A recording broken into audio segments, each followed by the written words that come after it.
Somebody takes their ring name to heart on Monday Night Raw. And then we are on the go-home show before Beach Blast 93. Ladies and gentlemen, this is Dropkicks and Attractions.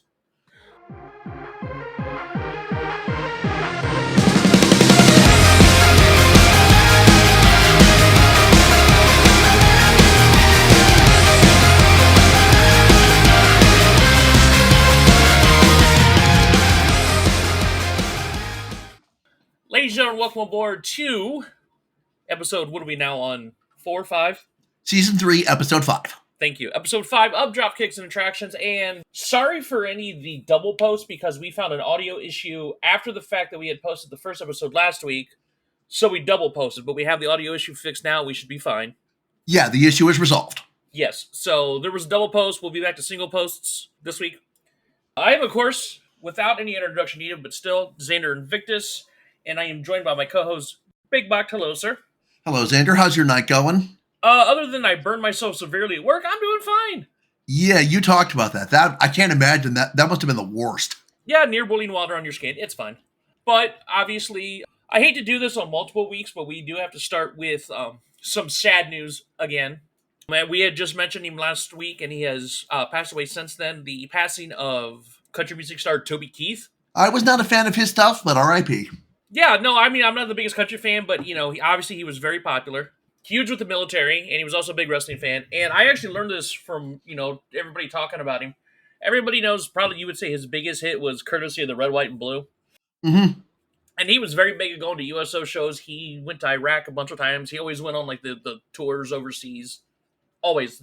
Basically, whenever you asked him.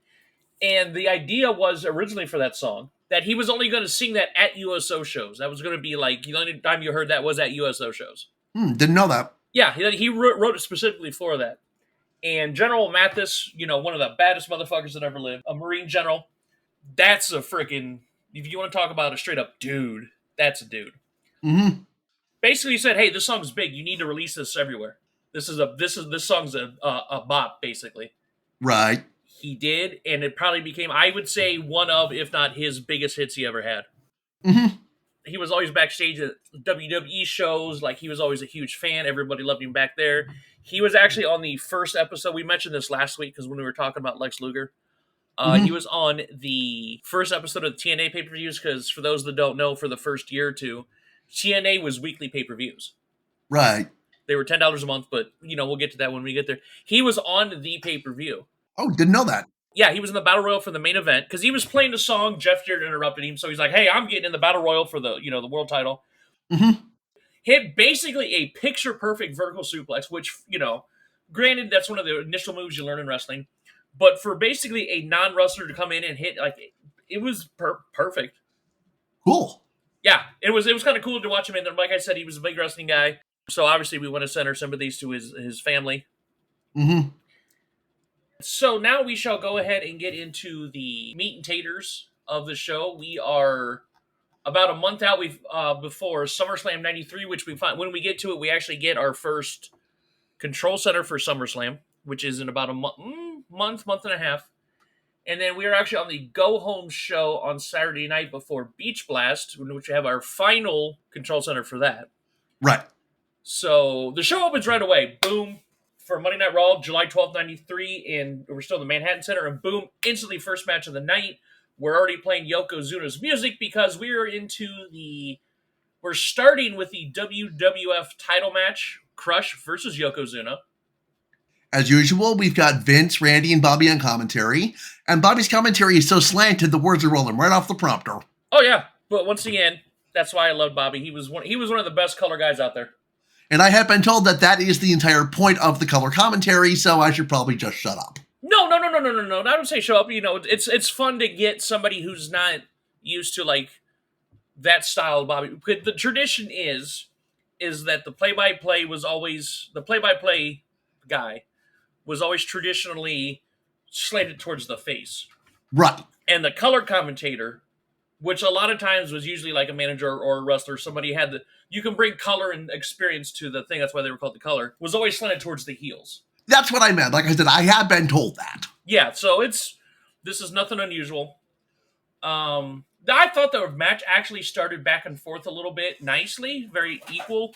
until Crush just straight punts Yoko in the face and knocks him to the outside, who takes a pretty dope bump through the ropes. Yeah, that was a good spot. Yeah, I like that. And it was kind of like, I like the idea. We talked about this a little bit with The Undertaker last week being a little shaken. He didn't have Paul Bearer, he didn't have the urn. And I like the idea they kind of did this a little bit with Yokozuna, where, he was at that time, he was this unstoppable monster. No one could beat him. Hulk Hogan thing don't count. We don't talk about that. But basically, he was unstoppable. No one could take him off his feet, even though Hacksaw had already done it before. But basically, he was a monster. Yeah, for comparison, I would go to Rusev in 2014, right around when I started watching. No, not even close. You're talking about a 600. You're talking about like a 600-pound sumo wrestler who hasn't been beaten hardly by anybody ever, and it was next to impossible to even knock him off his feet. Mm-hmm. And the fact that the week prior, Lex Luger comes in on the Lexocopter, right, and just does it like in like 2 moves. So I like the fact that they're kind of, he's like a little apprehensive. He's not, the kinks in the armor are there. Right. But he does get into control and lands a sidekick after, the taking control a little bit. And I did notice that they had mentioned that, I think it was either on Superstars the Wrestling Challenge or one of the syndicated shows, that Crush did have another match with Doink. I guess I don't think they're continuing the feud. This was just a rematch or whatever. Right. And, Bobby decided to tell us how many Doinks were actually there. Speaking about numbers, there were 18 Doinks. There were 16 on the video wall, 1 in the ring, 1 under the ring, 14 in the balcony, 16 on the ring, and 4 in a van parked outside in case he made it out of the building. Who knows how many Doinks there were? I'm completely doinked out. So yeah, after all those Doinks Bobby just said, I counted it up. You're usually the math guy. Yeah, you did the work on this one, so thank you. You're welcome. Because I was curious. It wasn't because I'm a math guy, because I'm not. I was curious. Mm-hmm. According to Bobby, if all the Doinks were there that Bobby said were there between under the ring, backstage, in vans, and apparently Crush was going up against 52 Doinks their last meeting. 52! That's one for every state and then some. I don't think there's been that many people behind the Doink face paint to this day, and I'm counting Dink, Wink, Pink, and Stink, which we'll get to that. That's the little people Doinks, which we'll get to that later. Oh, gosh. Yeah, there's the whole thing. But yeah, and I like how Vince calls Crush the original Hawaiian Punch. Mm-hmm. And because he is from Hawaii, and I was like, wait a minute, wasn't Don Morocco from Hawaii too? Right. So that's me being actually, very Simpsons comic book guy. Mm-hmm. I get what they're trying to do. But I got comic book guy there for a little bit. I was like, actually. Right. But yeah, Don Morocco, who I thought, what I've been able to see, awesome. Right. Also, the original Rock, he was also known as The Rock, years before. Right. He was Hawaiian. And Crush did knock Yoko off his feet with a clothesline and then hits a top rope shoulder block for a very close 2 count. Yeah, that was probably the closest we've seen to Yoko getting pinned without the thing. Without Super Hogan? Yes. Yeah, basically, because he hadn't been pinned yet. Officially. Like, I don't know about house shows and stuff, because, house shows don't count until they do. Right. So Crush goes back up to the top, and then while the ref's distracted, Fuji hits him with the flagpole, and then basically this is all Yoko for the rest of it. Mm-hmm. He hits the belly to belly and a leg drop, and then is able to drag Crush, which is no small feat. Crush was probably billed at 300, but he was at least pretty close. Mm-hmm. Drag him over to the corner for a bonsai drop for the win. Yeah, this was 12 minutes and 14 seconds, and this was fun. Yeah, like, you know what? And I'm not saying this in a bad way. This is what I was expecting, a title match between Yokozuna and Crush. I got what I was expecting. Mm-hmm. I get you. It didn't over-deliver. It didn't under-deliver. And I'm not saying that facetiously. It delivered. This is what I was going in expecting Crush versus Yokozuna. I got what I wanted. It wasn't bad. But it wasn't like the best example I could give for this, where it was like this match had no reason to be this good. Right. Hogan versus Rock at WrestleMania 18. Mm-hmm. Oh my God, that match on paper, you're thinking, you're talking 2003 Hogan, The Rock. They're doing the WWF NWO. That match is amazing. Mm-hmm. It's just like the way the crowd works, the way the match was. It was wow. No right to be that good. Yeah, exactly. The first time I ever watched it, I was blown away. Mm-hmm. And this was before I was always been a wrestling fan before I really, studied the minutia. Mm-hmm. Yeah, like you're not expecting, like, once again, this is 2003 Hulk Hogan. Right. Past his prime. But he still go, but he was past his prime. And then Rock right before he went to Hollywood. Right. It's fantastic. But anyways, after the match, Yoko hits 2 more bonsai drops, and then Tatanka tries to run in for the save and has failed. He just get bitch slapped off the apron. Basically. And then Yoko comes in for a 4th bonsai drop. As far as I know, he had a couple on Hacksaw during that match we talked about when Hacksaw had knocked him off his feet for the first time. Mm-hmm. I don't think he's ever hit anybody with 4. And he hit Crush with the 4th one. And somehow the enhancement talent comes out. And I recognized one of the enhancement talents and I got excited. Mm-hmm. Freaking Jumpin' Joey Maggs was out there. I was like, yeah. And then he got just fucking bitch slapped by Yoko. And I'm like, thanks, Joey. Once again, I have a well-established fan of Joey Maggs. Right. But before anything to happen, because, the whole thing, the Randy thing where it's like, oh, he's a commentator, his contract says he's not allowed to get physical. Mm-hmm. Randy says, fuck it, goes in there and pulls Crush out of the way, and him and Tatanka kind of help him out of the ring. And I was like, I'm thinking if you, like, logically, once again, this is wrestling. And, I have, healthcare experience. Like I said, I was a combat medic in the Army for 6 years. Mm-hmm. My man's got internal bleeding. You would not say internal bleeding. He would have internal damage. You just dropped about 500-600 pounds on you 4 times in quick succession. And then Randy just comes in, grabs you by the ankles, and just scoots him quite fast. Yeah, might cause a little extra damage there. Right. Urgency of the situation if it was real, Yeah, but so... I got you. Oh, excuse me, I had to take a drink there. By the way, drink of the week, C4, and I'm rocking the frozen bombsicle flavor. I'm on Mountain Dew Spark this week. Oh! I was about to say, need I ask? And you just, surprise! Spark is actually really good. Spark's one of their better ones. Yeah, Spark's one of the ones where I'll buy the full calorie one. Yeah, Spark's actually one of their better ones. Well, we go back to commercial and we talk about the severity. Once again, this is Yokozuna, 4 bonsai drops. Crush got crushed. They take him away on the gurney and they make it all sound like, oh, this is damage and whatever. Bobby at this point is just saying this is Lex Luger's fault for doing the right thing and slamming Yoko. Yeah, and because he also, the whole thing is Lex turned down the title match. Because it was not really put out there, but basically whoever slammed him got a title match. Lex did it. He turned it down. Crush is like, I'll take it.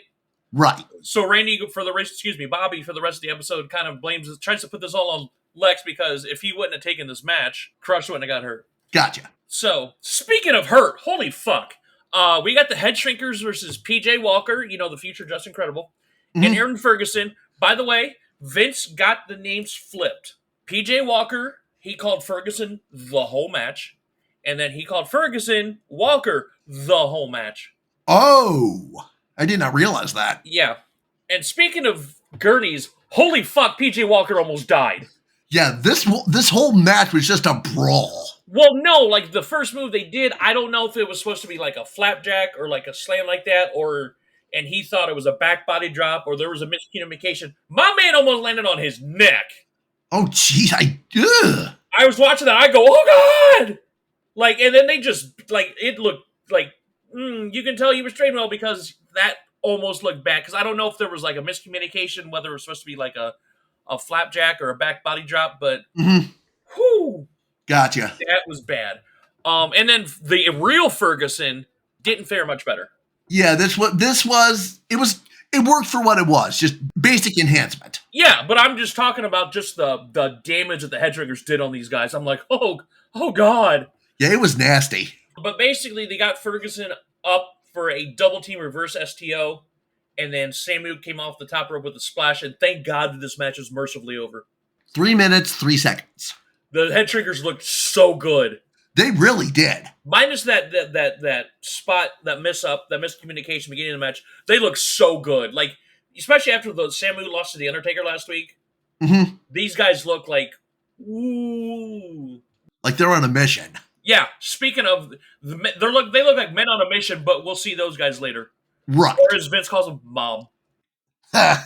So yeah, we get to the other match. We get to our next match of. There was actually a lot of matches on Raw. There was what, 5?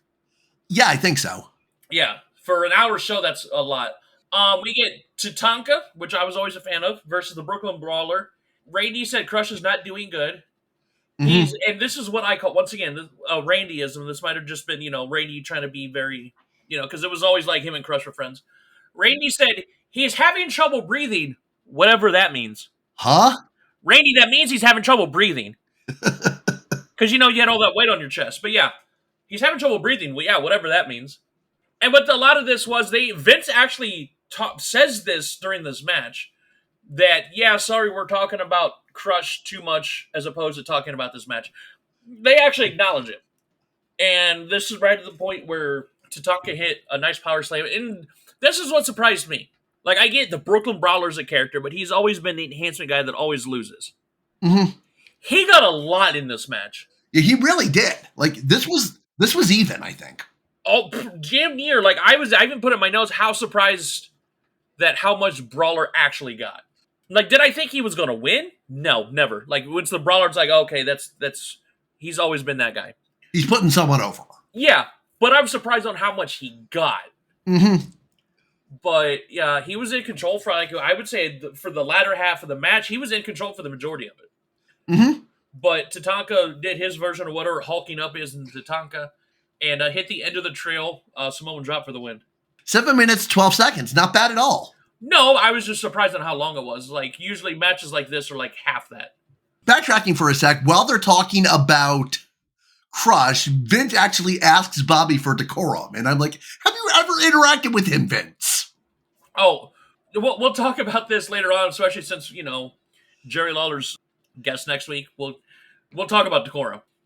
But yeah, it's Bobby. He was just like, and the funny thing was they talk about, this is the fun fact, a lot of, you may not know this, especially or like newer fans, but, Bobby always was a manager. He had his loose collective known as the Heenan family. Right. They weren't really stable per se, but they were like a collective. He had the Red Rooster, and there was a time where I'm bringing in somebody to take care of the Red Rooster. He brought in the Brooklyn Brawler to fight the Red Rooster, which is basically enhancement versus enhancement, which is the whole thing. So Bobby says, yeah, I might be his only fan, because they're like, yeah, he doesn't care about fans. Bobby's like, I'm his only fan. And I was like, you used to manage him. That's why. And I was like, I caught that. Yeah, and then they keep talking about whether Lex should get the title shot. And they go out in front of the Manhattan Center before the show, which obviously these were from the week prior. And they asked a bunch of kids, who do you think?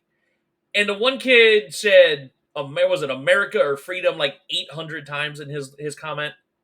Yeah, these were obviously kind of staged. No, they weren't staged. They were just children. Okay. No, it was just the kid was like, yeah, Lex did this for America, and he slammed Yoko for America, and he should get the title shot for freedom in America. And I'm like, okay. I guess I'm just being a little too cynical. No, yeah. I'm like, we get your jingoism, kid. We see it and we appreciate it. Right. And Bobby's like, yeah, I had to just super glue these kids' mouth shut. So we get our next to last. We're still not even on our last match yet for Raw. We get Mr. Hughes versus Tony DeVito, who we've seen several times. Yeah, there was reference made by commentary to Basil DeVito, who wrote the book WrestleMania, the official insider story, and he was a WWE executive at the point. I got curious and Googled all that, but I couldn't find too much about him. Yeah, it's an inside joke. Oh, okay. It's like, oh, his last name's DeVito, so we're gonna, put in an executive's name because they have the same last name. Okay. It's just, you'll see it off and on, and if I ever catch it, I'll point it out, but it's just one of those, it's like, oh, is he related to Basil DeVito? And you're like, yeah, no. Okay. No, it's fine. You're learning. You're looking stuff up. You're learning how stuff works. Mm-hmm. But while Mr. Hughes comes out with the urn still, somebody brings out a funeral wreath. And it says, rest in peace. And I did see the card. I was trying to read the card during the match. I wasn't able to see what the card said until after the match. Mm-hmm. It said, for Mr. Hughes. Right. Yeah, like, because again, they're talking about The Undertaker throughout this. This is like one of those segment match type things. We know what's going to happen. Mm-hmm. Nice drop kick from Mr. Hughes, and he caught DeVito while he was running and dropped him with a fucking huge chokeslam for the win. 2 minutes, 14 seconds. Pretty darn good for enhancement. Yeah. We go to Mean Gene with the first SummerSlam report, Monday, August 30th from the Palace of Auburn Hills.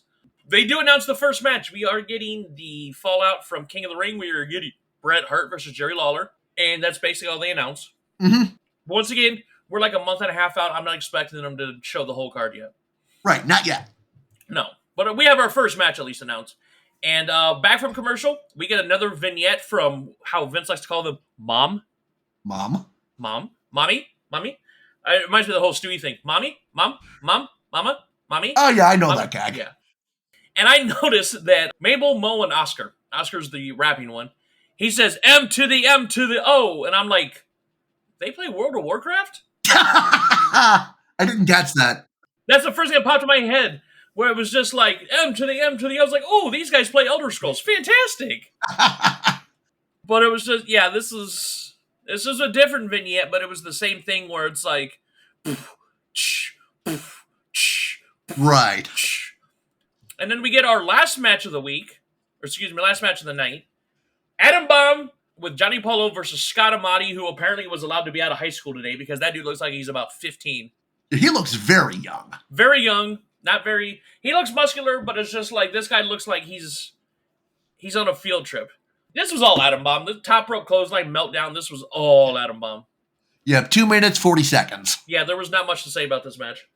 But we have a lot going on next week. We have the King's Court, Jerry Lawler's talk show. Right. With out of everybody, Tiny Tim. I don't know who that is. Tiptoe through the tulips. The guy that sings fucking Tiptoe Through the Tulips. I don't know that song. You do. After the show, look it up. You'll understand. A very tall guy, stringy hair, used to play a ukulele, and his song was Tiptoe Through the Tulips. Yeah, I'll probably recognize it the second I start listening to it. You 100% will. We're also going to get a rematch. I believe it's for the Intercontinental title between Shawn Michaels and Marty Jannetty. Mm-hmm. I think the title's on the line, I believe. We're getting the 1-2-3 Kid. And we're getting the Raw debut of Mom. Ooh. Guys, Mom's going to be on TV. Yay. Woo. Overall, once again, no notes. This was everything did what it was supposed to. Letter grade B. Solid. Yeah, B. First, the world title match was the best match. Definitely. But yeah, like nothing good, nothing bad. It did what it was supposed to do. Once again, this is a no notes episode. Right. I had no issues with it. I had no issues either. No. So we're going into WCW Saturday night for July 17th, 1993. That is the night before Beach Blast. Thanks again to @NotThatTomGreen for the footage. Yup, because without him, we wouldn't have been able to have this. Thanks, Peacock. Oh, I do want to do a slight tangent because I'd like your opinion on this, speaking of Peacock. I'm listening. How do you feel about the WWE going to Netflix? I'm kind of... Raw will be live on Netflix. It will be live because they have done a few live events. So Raw is going to be live on Netflix. Will the archive stuff be staying on Peacock, do you know? This is where that comes into play because I think through 2026 or 27, the archive stuff will be there on Peacock before their contract ends. But eventually, the idea is everything's going to Netflix. Right now, it's a 10-year contract with an option to opt out after 5 or to extend it. So, depending on how well it does on Netflix, Raw will be there for anywhere from the next 5 to the next 20 years. Honestly, on whole, streaming services have recreated cable packages, and I hate that. Oh, I know. So, Raw's going to Netflix, SmackDown's going to USA, and NXT is actually going to the CW. That one I think I heard. Yeah. Which is weird because Raw's going to Netflix in January. Right. But the contract with USA ends in October. So we've got about a couple of months where, what do we do? Exactly. Like, there hasn't been a word yet of, like, they're going to extend it through, the end of the year just so there's a thing or whatever. Mm-hmm. We're going to have to get Netflix now. Yeah. Which is fine because there's a lot of shows I need to catch up on Netflix. Cobra Kai's last season. I haven't watched the season prior. I've only watched the first 3 because I haven't had Netflix for a while, but Cobra Kai's great. Stranger Things, need I go on? Yeah, I just wish I could migrate all my saved stuff and such from the account from when my parents had Netflix and I shared it with them. Yeah. So, but yeah, we'll see how that goes. We'll see, indeed. Anyways, once again, always thanks, Tom. Thank you. We are going to beachside. We open up on the beach where Eric is there with actually Missy Hyatt, who we haven't seen in a long time. It's been a while. They are hyping up Beach Blast as hard as they can. It's been a while. Yeah, because I know that song. I know. It's the next night. It is on Sunday the 18th. And we will be covering that next week in its own episode. Yep, we'll talk about that once we get to the end of the episode. Basically, they're opening the show with that, and then we go to the first match, Hollywood Blondes with T.A. McCoy, and the most unfortunate name for this match, Mike Winner. Who doesn't? Jesse makes some jokes about that. Yeah, I was like, your parents named you wrong.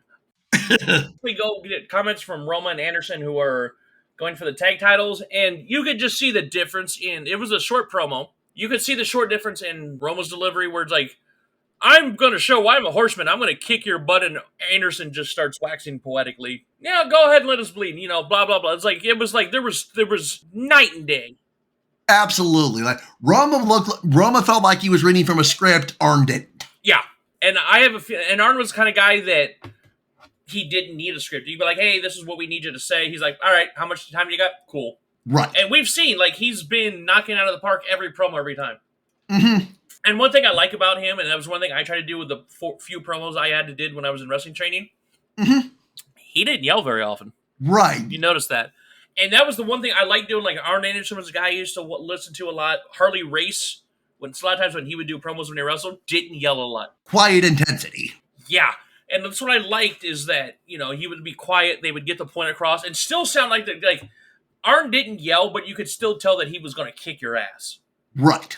Because a lot of the time, especially in the 80s, everybody's like, I'm going to do this, and I'm going to come and kick your butt. If everybody yells, it doesn't have the same zhuzh. Right. But I like is, like, when you get the quiet intensity, like an Arn Anderson, or Ric Flair would do a lot of quieter promos, too. Mm-hmm. But when they yelled, it meant something. Yeah. And those are the kind of promos I like. Gotcha. Which is what I try to emulate with the promos I would do. I would be the quiet, like, okay, this is what's going to happen. I'm going to kick your ass. There's nothing you can do about it. But then when they did yell, you're like, oh, shit. Shit's about to pop off. Right. When you don't do it often, it's more impactful when you do it. Yeah, and if everybody yells, then it just becomes meaningless. And then I'm going to listen to the guy that doesn't yell. Right. So, but yeah, basically that was actually the good half of the match was that promo. It was a good quick match to promote the tag title match. Austin wins with the stun gun. Yeah, I could not hear where the first bell was, but the match was about 4 minutes, I think, and ended at 5:50 on the clock. We'll go with that. And I like the idea of, like, that Pillman boasts out a Polaroid that kind of like my mom used to have to, like, hey, check it out, we win. Chink. Yeah, there was another bit in the match where Pillman was wiping Steve down, and Jesse made a comment that in Hollywood they want you to look sweaty, they don't want you to look clean.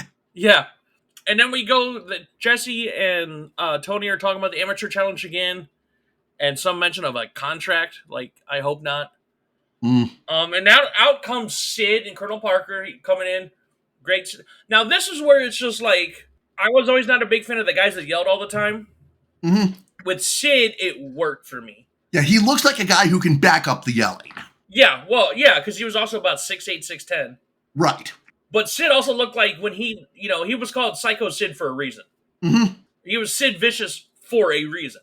He looked like he would fucking eat you. Yeah. So when he yelled, I was like, oh, I get this. I'm listening. Yeah. Like, it was the opposite where it's like he would, yell, not yell a lot and then be quiet for most of it. He was the opposite, and I think it worked. Yeah, I agree. He looked like the yelling fit him.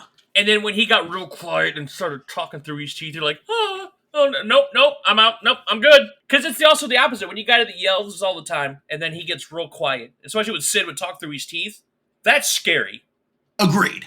Like, I had a drill sergeant when I was in basic training. I went to Fort Benning, Georgia. Drill sergeants, when you think of drill sergeants, you think of the guys that yell all the time, and they yell and throw shit, and this, that, and the other get in their face. Yeah, Early Ermey from Full Metal Jacket. Yeah, We had that. I had that. Like, you always had the tradition where, you basic training, you pull up to your unit, the buses, and they're shaking the buses. Get the fuck up. Get the fuck up. Move, move. I had that. Oh, wow. Like, that was real. They're shaking the buses. They're getting in your face. What the fuck are you doing? Get the fuck off my bus. And like, our two drill sergeants, I had 3 drill sergeants for my platoon in basic training. I had the yelly drill sergeants. The coolest one I ever had, though, was I did have a drill sergeant that was actually a guard at the Tomb of the Unknown Soldier. Oh, really? That's neat. Yeah, he was actually able to get video, and we showed us one time of him doing the guard change and the whole ceremony they do when they do like the changing of the guard. Mm-hmm. So out of everybody, we knew how to march and do all the marching and formations perfectly because you know how precise their movements had to be. Right. So if anybody in the whole company in basic training knew how to march, it was us. Gotcha. But I had a drill sergeant, and we called him Psycho, because the entire time he didn't raise his voice once, and he didn't cuss. And when you're around people that yell at you and cuss at you, tell you to hurry the fuck up all day, and then you have a drill sergeant that doesn't talk any higher than this the entire time, mm-hmm. and then he never cussed one time. I gotcha. I didn't even get a heck or a dang out of this guy. Oh, wow. Scared the shit out of me.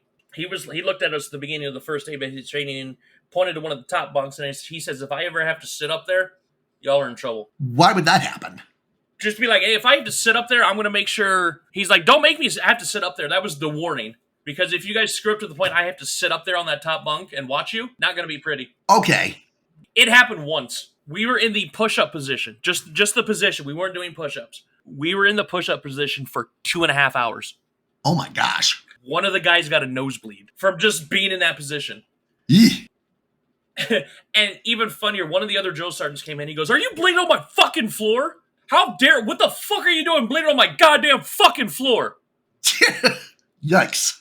While the other guy's just sitting there with his arms across the chest, you got the other, and the guy was right next to me, so I'm right in the middle of this. What the fuck are you doing? Is your nose bleeding on my fucking floor? Who the fuck are you think you are? Oh my gosh. Made the guy get up, mop the floor where the blood was, and then had him get back down there so his face is over the wet, moppy floor. Oh, jeez. Yeah. So you can yell and not yell. That tangent aside, basically that's where the not yelling works. Right. And I would be afraid what would happen if he actually started yelling. This is Sid Vicious. Gotcha. 17-hour tangent aside. And then one thing, I like, one thing that we go back to commercial and we got the control center one more time. Nothing has changed. Basically, the only thing we get is comments from Bulldog and Sting. And I like how instead of the Scorpion Deathlock, Bulldog calls it the Sharpshooter, which is where Bret Hart called it. He's like, he's going to lock in the Sharpshooter. And I'm like, Yeah, it's the same move then? It's the exact same move. Okay. Sting actually was using it before Bret Hart, but it was just different names. Mm-hmm. I just caught that. But once again, I don't think you would have caught that, but this is why I like the show where we differ. Yeah, I've never seen Sting use it, so I wouldn't have realized. You have, but trust me, you have. Okay. Anyway, so one thing I always like, and one thing that a lot of the bigger promotions and even the smaller ones, indie ones do this, is they're very big with charity. Mm-hmm. And I thought one of the very classy things they did is they were talking about Missy and Eric were talking about, we have a new partner in our broadcast team. And what it was this, he looked like he was probably about 16, 18, something like that. Mature teen, young adult. Yeah. For the Starlight Foundation, and I remember this foundation specifically. I believe it's still around, where they did helped a lot with like sick children, ill children, different illnesses and disabilities. The reason I remember the name, very quick second tangent aside, is I remember when they used to do a special week of Family Feud where it was WCW wrestlers against the women from Glow. Oh, cool! And they were raising money for charity, and that was the one that WCW was raising money for. So they had this gentleman who I think he had some sort of disability. Brought him in to interview Ric Flair, and I thought it was very classy on how they did that. Cerebral palsy, I'm 100% sure on this, because I had a coworker who had it. They brought him in, the way they introduced him on on Saturday night, I thought was classy, and you saw Ric Flair was there, and took the interview seriously. Yeah. And I thought this whole thing was extremely classy, and I was like, well done to WCW on that. Absolutely. And then we go from classy to Cactus. Because they show footage of Cactus Jack in April was on episode Saturday night where he took that sick-ass powerbomb on the concrete. That was the last time we saw him. And I am hoping, I know it's here soon, but I'm hoping we don't get much more in the Lost in Cleveland. Yeah, like, I cannot wait for that segment to stop. It'll be soon, but I hope it's sooner rather than later. Right. Because he'll be back wrestling here in a few months, but it's just, please just, no. Mm-hmm. And then, this is what's weird.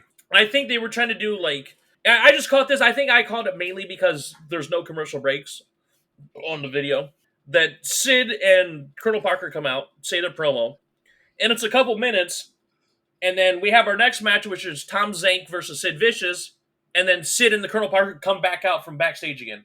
And I think this was more like, this is different because they had the little promos and then the commercial breaks. Right. But to me, watching it like straight through, it's like he came out, said promo, went back, and then came back for his match. Right, yeah, that doesn't make a whole lot of sense. But I think it was just because, once again, this was edited down without commercials and that sort of thing. Right. This would probably been like, I don't know, maybe a good, with commercials and everything, 8 to 10 minutes maybe? Yeah, that sounds about right. Yeah. Basically, Tom Zank, we've seen him a bunch of times. I remember him in WWF before. So he's not really enhancement talent, but that's what he's here for today, because he wasn't a small guy. He was about 230 or so. Yeah, he's going nuts with his offense, and Sid's just taking it unflinchingly. Yeah, and then Sid chokeslams him with one hand without even the hand to prop him on the back, just up, down. Yep. And once again, Tom Zank was a good 230. He was considered a light heavyweight, but he was still like a good 230 or so, 220, 230. Mm-hmm. So even I know you help with the jump and everything, but the fact that Sid was able to chokeslam him like that, one-handed. Yeah, wow. Yeah, simple powerbomb, over. Well, minute 15. Yeah. I mean, we're promoting the Masters of the Powerbomb. Why not have one of them powerbomb somebody and win a match like this? It makes sense. Right. And then we get to my overall favorite match of our entire episode. And if anybody that knows me knows I like that good Mid-South Southern style, right? Mm-hmm. The Natural Dustin Rhodes versus Dirty Dick Slater. Fucking love this match. Solid basics, all you need. And once again, they promote the Amateur Challenge again. I think it's either next week's episode or a week or so after that. Mm-hmm. And they talk about one of you guys could be world champion, and I'm like, God damn it, Tony was actually kind of right. Because one of the guys they show is a very big name in wrestling. Like, one of the guys actually made it. I was like, he's would be considered a world champion in certain places. Yeah, let's put it this way: he's a future TNA world champion. Oh wow! Yeah, and you know who it is. I think you could pick him out right away. But I just like the fact that Tony's like, one of you guys, and I think he's just trying to be like, gee willikers, you guys could do it well. And then he actually told the future. It's like, one of you guys could be world champion, and he did. I'm just going to take a shot in the dark. Is it AJ Styles? No. Okay. He's older than AJ, because you got to consider this is 93. Right. AJ's not much older than I am. Okay. But anyways, this is very like, I watch a lot of World Class Championship Wrestling, which was the Dallas promotion with the Von Erichs. One of my favorites to watch, and I watch it on the network / Peacock / probably Netflix now. I hope. Mid-South was Mid-South from the early 80s. This is what I got. This is what I got. This is what I wanted. This is what I got. And honestly, Dick Slater, not AC Slater, that's Saved by the Bell. Dick Slater was in control for, I would say, a good 80% of this match. They were both getting offense as it went through. Yeah, but it was just like every time Dustin would try to make a comeback, Slater had a counter. Yeah, Slater had the answers for, agreed, the majority of the match. Yeah, he even had a really nice top rope elbow drop I really liked. Like, like I said, he did his time in Mid-South too. Like, Dirty Dick Slater was very good. I liked him. I liked his stuff. And he went for a figure four, had it in the middle of the ring. They're like, oh, this is it. And then Dustin quickly countered it. He reversed that like almost instantly. Yeah. And they go back and forth a little bit more, and Slater goes for a small package, and then Dustin counters it for a win. And I like it. It was like a desperation counter, and he got the win. And like I said, fucking great match. Yeah, 10 minutes, 25 seconds, and the banter between Tony and Jesse was really on point in this one, too. Yeah, like the commentary, this is one where the commentary was great, the match was great, it worked well. This was the total package, and I'm going to be 1A, 1B for between this and the title match on Raw. Yeah. Well, there's no 1A, 1B for me. Okay. Once again, personal preferences. Right. We know what the styles that I like. Mm-hmm. Eric's on the beach with the commercial, and I didn't think we were going to get the loud, petulant Missy Hyatt at all. Yeah, that was unfortunate. We did. I'm just like, Missy, shut the fuck up. She's like, I want a drink. I want this. I want that. I need. At one point, Eric's like, would you shut the fuck up? Yeah. And she's like, I just want. Or like anybody that freaking seen Parks and Recreation. Money, please. I have not. I know you haven't. That's why I didn't even ask you for the. I asked you if you did because I know you haven't. So we go to comments from Rick Rude once again. Awesome promo from Rick Rude. Very good. Yeah. Once again, he didn't really do bad promos. We're promoting the Iron Man match. And then we get Max Payne versus Warren Quinn. Warren Quinn missed the crossbody. He kind of did that Dustin Rhodes bump where he kind of eats shit. Mm-hmm. Slam Painkiller win. 53 seconds. Hey, he lasted longer than the guy last week. Fair. But once again, this was Max Payne. He was supposed to be, he's that badass. And then we get Johnny B. Bad in the crowd again, and the crowd goes nuts. Oh, yeah. Like, when he shoots the Bad Blaster off, the crowd goes apeshit. Oh, yeah, they loved it. And then I was watching this, and I see that Jesse starts talking. I was like, ooh, we get WCW videos. Woo! Mm-hmm. Like, it reminded me of, like, the Coliseum videos that WWF would always put out, where they would do, like, a bunch of, like, there was a Sting video, there was a Rick Rude video, and then they called it the, with the New Blood. Yeah. Or something like that. And these are all, like, Coliseum video, which is with who distributed, whatever, the WWF videos for, the 80s, and I think up until, like, the mid-90s. Mm-hmm. You would get a lot of matches that they wouldn't show on television for one reason or another. Like, you maybe, like, overseas, or it was just, like one I saw that was like, oh, it's Hulk Hogan versus Typhoon. Ooh, Mm-hmm. But yeah, it was just like, this is what these are. And I'm like, I don't remember WCW ever doing these, so this was kind of a nice thing to watch. Yeah. We get to the last match of the night, Ric Flair, which it's weird to me. He's fighting Tony Zane, by the way. But it's weird to me. Ric Flair has his theme song. Right. And I get he's coming out to the Four Horsemen theme song. To me, it's weird. Yeah, it felt a little weird to me, too. Because Ric Flair has the theme from 2001: A Space Odyssey. That's where it's from. Okay. There's another name for it, but everybody remembers it. It's the... Yeah. Yeah, it's from 2001: A Space Odyssey. Well, that's where it's popular from. I think it was, it's classical music, whatever, but that was his theme song. Right. It's just, he's part of the Four Horsemen. He's always going to be a horseman. It's just weird to me when he's coming out solo. I get if you're coming out as the stable, cool, great. Right. And not a problem with this, once again, he's a horseman, but it just felt weird. A little bit. A little off. And I know that you haven't seen a lot of Ric Flair. No, not much. You know who he is, you're familiar with him, but you haven't seen a lot of him. Right. This was... You really see how when people say how methodical he is. Yes. You got to see just how methodical Ric Flair really is. Yes, I loved it. Yeah, classic Ric Flair this entire time. Mm-hmm. And Tony Zane gave a good account of himself in this match. Yeah, if you're Tony Zane, you know you're not going to beat Ric Flair. Right. But it was just nice to watch that. You're watching, it's almost like a friggin' lion at the injured gazelle. Right. And then it was even up to the point where they're like, Tony and Jesse are like, you see he's working on the knee, the leg, you know what he's going for, right?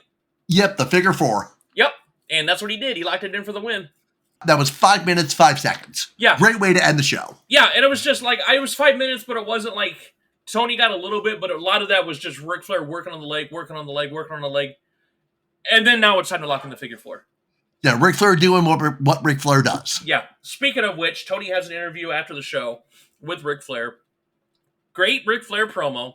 And then he ends it with one of Ric Flair's classic lines. To be the man... You gotta beat the man. Exactly. Classic Ric Flair line. That's up there with wheelin' dealin' son of a gun. Oh, yeah. But yeah, to beat the man, you gotta beat the man. And the show ends right there. Great show. Agreed. Both shows were solid this week. Yeah. And I think what made WCW better, there was no Lost in Cleveland. Agreed. That segment it's been getting better, but it never, you said it never gets to good, right? No. That's like saying the best one is like, oh, well, that turd has sprinkles on it. That's the best turd. Right. That's a turd with sprinkles. Mm-hmm. But once again, my match of the week between both shows. We have the same favorite matches for each individual show, but my favorite match that's not even close was Dustin Rhodes and Dick Slater. Mm-hmm. Yeah, between that and the Raw title match, it's 1A, 1B for me. But it's one of those, because once again, it goes on my personal favorite style. Right. Yeah, once again. And then Beach Blast would be the next night, but next week for us. And for those that aren't familiar, because once again, we do one episode every 7.5 months. Yeah. When we do pay-per-views, which Beach Blast, we're going to do Beach Blast 93 next week. It's going to be the entire episode. We're going to do the because pay-per-view is longer. Once again, we mentioned this last week. Not only are we going to have a 30-minute match that we already know is going to go 30 minutes. Right. There's also going to be another match that's about 26, 27 minutes. Mm-hmm. Like, there's only 2 matches that are under 11 minutes. Right, so we're going to have a lot to talk about. Yeah, and we do that with every pay-per-view, whether it seems like it's going to be a lot or not.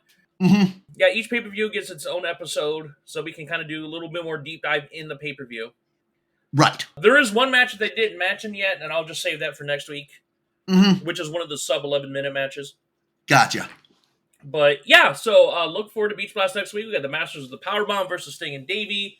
We got the U.S. title Iron Man match. We got the tag title match. We got the TV title match. We got one of our favorite tag teams, Scorpio and Bagwell. We got the NWA title match. Like, there's on paper, a lot of good stuff. Yeah, I will be very surprised if this show does not deliver. Yeah, I'm looking forward to this. So, once again, thank you, everybody. This seemed like a bit of a shorter episode, but there wasn't a whole lot going on. Once again, go-home show, and then we're about a month and a half out from SummerSlam. Yeah, we've been in a stretch where WCW has only been about a 1-hour broadcast and not a 2-hour broadcast. So, yeah, we're looking at about 45 to 48 minutes per episode. Right. So, and it looks like, just from what I'm seeing next week, it looks like it's going to be roughly the same. I'm seeing 5 matches next week. Okay. So, that feels like that's going to be an hour. So, yes, thank you, everybody, for coming out this week. We, once again, we will be up every early Monday on YouTube and Rumble. We're also on all the podcasting websites. Where can we find you, sir? I am at Big Boct, BIGBOCT, pretty much anywhere you can use social media. And myself is Xander and Victor's everywhere. Twitter, TikTok, Instagram. I say I'm going to try Instagram, and it doesn't. Sure. Okay, guy. And if you like WWE 2K23, follow me on Twitch. I've been doing basically just a universe mode with my own character I make every year. The Technical Slasher. Love it. Who's the NXT champion, and I decided I'm going to do all 3 shows, and then I ended up, and I put like a lot of clips on YouTube Shorts and TikTok, so you can kind of see some of the fun we have. I was in a War Games match, and if you've played some of these universe modes, a lot of these matches are just random people put together. Right. So it was me, Santos Escobar, Roman Reigns, and who was the other one? I forget. Versus the Alpha Academy, Shanky, and there was another person I forget. You're just like, did you just hit random 8 times? I can believe that. And what made it even funnier is that they do the whole rule with the War Games match, which is kind of cool playing War Games in a video game. It's very cool. I gotcha. They have even the cages in the back, so you can see like one at a time. Everybody comes in, and they come through the cage, and then they bring in weapons. It's very cool match to play. Good presentation. Yeah, and you even have the 2 rings, too, so you can split it up into 2 rings. It's very cool. It's Gotcha. the first time I played War Games. I think this was the first. I think it was the first year they did War Games like this. It's very cool. I started and Chad Gable started, and I'm just beating the dog shit out of Chad Gable. And it gets down to once the 8th person comes in and goes, "All right, the match starts," where it's pinfall submission, and then as soon as the guy comes in and they close the cage and it starts that, I pin Chad Gable and the match is over. Oh, that's great. I was just like, I laughed so hard. I was like, oh, slam pin. I hadn't been beating on him for the better part of like 15 minutes. I love it. I had Green missing Otis in the face. And we're just beating like people with weapons and all this shit. And as soon as the match, the match beyond starts, slam pin. The match ends like 12 seconds afterwards. It was fucking awesome. It's great. I love it. I was in I was taking with was it Roman Reigns I was tagging with? Which also makes no sense in the storyline. Right. Against RK Bro. And I clipped this video and I'm gonna put it up there on like shorts and stuff too. So follow me on YouTube for shorts. Mm-hmm. Here comes RK Bro. And I think it was a glitch because here comes Matt Riddle going, yeah, and all of a sudden it had to be a mixed tag entrance because Randy Orton's coming in, popping his hips, swinging around, getting all sassy, and like I was like, wait, did I see that? Like I looked away and I was like, oh, it might have just been. I look and it's just he's doing the sashay, and he gets in and he's doing the friggin' diva. You know, Matt's holding the rope for him, so he's doing the little diva slide into the rope. I'm like, what the fuck? Oh, that's amazing. Like, the glitches like that, I was losing it. So, like I said, follow me on TikTok and, like, YouTube, like, Xander and Vickers on YouTube. I'll put these up as shorts. Just so I can get the vibe of... Because 2K24 is coming out at the beginning of March. And the idea is, I don't know why I'm going to do this. I'm going to have at least three, if